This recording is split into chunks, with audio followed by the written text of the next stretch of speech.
Hey YouTube, Jerry here again. Third time today. So the other day I was talking with my wife about some of the prepping videos that we kind of watch them together periodically, and the guys going out in the woods, and they've got their fire starter and they've got their little um, EDC, which I just learned what that meant recently. And then it's got a compass, and it's got a survival drinking straw, and it's got all the things that you're going to need if shit hits the fan. I like it. Well, the funny thing about all that is that would have been really good 50 years ago. But the reality is, if the shit hit the fan anywhere, and I mean, I live in the country, I'm a ways from town, not a long ways, but far enough. Let me tell you something. Most people are not going to go out and sit in the woods. They're going to go down, they're going to raid stores, they're going to raid empty houses, they're going to go look for canned foods. They're going to take things like this, big lighters. A big lighter lasts a long time. You can put two or three of them in your pocket, and you don't have to go out there and rub two sticks together to make a fire. And I mean, why? And I never can figure this out. Okay, we'll say there's an EMP blast. Uh-oh, we got no electricity.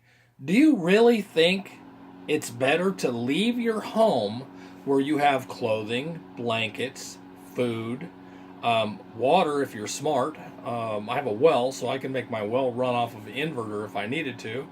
So, and my truck, using it for electricity. But what I'm saying is, or do you think it would be better to run out into the woods and grab two sticks and make a fire and live in a tent, or no tent, live in a sleeping bag, freeze your ass off? I'm in Arkansas. It snows and rains in the wintertime.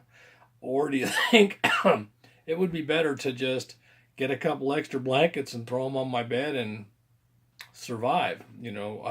Shoot the local deer, the birds, the squirrels, the coons, the rabbits. So I got a little bit of a boggle with this, this I'm a prepper thing, and I better run out to the woods as soon as the problem hits. We're at war. Oh my God, I'm going to run out in the woods. I have 4 acres, a little over 4 acres, and it's all fenced. It's very private, down a private road. There's about a quarter mile of private road before my property. And I'm not the only one. I mean, even if you lived in the city, say the EMP blast, you're in, the city somewhere, California even, bad news. Are you really going to leave your home and run up to the woods somewhere and live in a tent? I think it's a lot more logical to take care of your family in your house. If you don't have a fireplace, you got a backyard. You can run a barbecue. Hell, you can make a fire in a pit in the backyard if you have to. Make a pit in the front yard if you had to. And food, there's dogs, there's cats, there's birds. I mean, you're going to run away and go out in the woods and do something you don't know anything about? Oh my gosh, what's that? Oh, it's a deer. Oh, yeah, right. There's pigeons. I mean, you're going to survive. You're not going. So I don't understand this prepper thing where, they say if the shit hits the fan, what are you going to do? You're going to run to the woods. Who would do that? Who in their right mind would run to the woods when you can survive at your own home?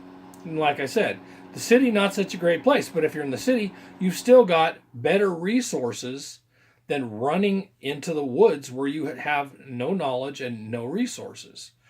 Granted, you're not going to have electricity, your computer's not going to work, your lights probably aren't going to work, your heater isn't going to work. Okay, make do.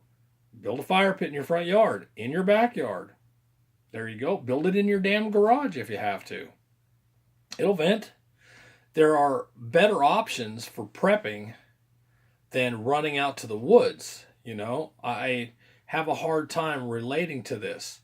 Now, that said, we have some backup stuff that we keep for emergency. But I hunt, I fish, and I don't know. I mean, maybe I'm just one of a kind, but I wouldn't leave my home because the lights went out. That would be pretty stupid. I don't know. I mean, I won't even sleep across the property on a good night. My bed's a whole lot more comfortable. Why would I do that? So anyway, it's just an odd thought of, what is this prepping thing that people are all tripping on? I don't get it. Because if the lights go out, you don't leave your home. That's stupid. You stay in your home unless you're overrun, invaded. Well, what's the possibilities of all the houses getting invaded, especially you guys in the country? Missouri, Arkansas, Oklahoma, Arizona. What are you guys thinking? Alabama, Georgia. You're going to run out in the woods? You're going to stay at your house? What place can you defend better than the place you know the best? Unless you're just into hiding. And if you're into hiding, well, good luck to you. It's a whole lot harder to survive hiding than it is to survive in your own home. Anyway, let me know what you think about this. And I'm out. Have a good day and keep on shooting.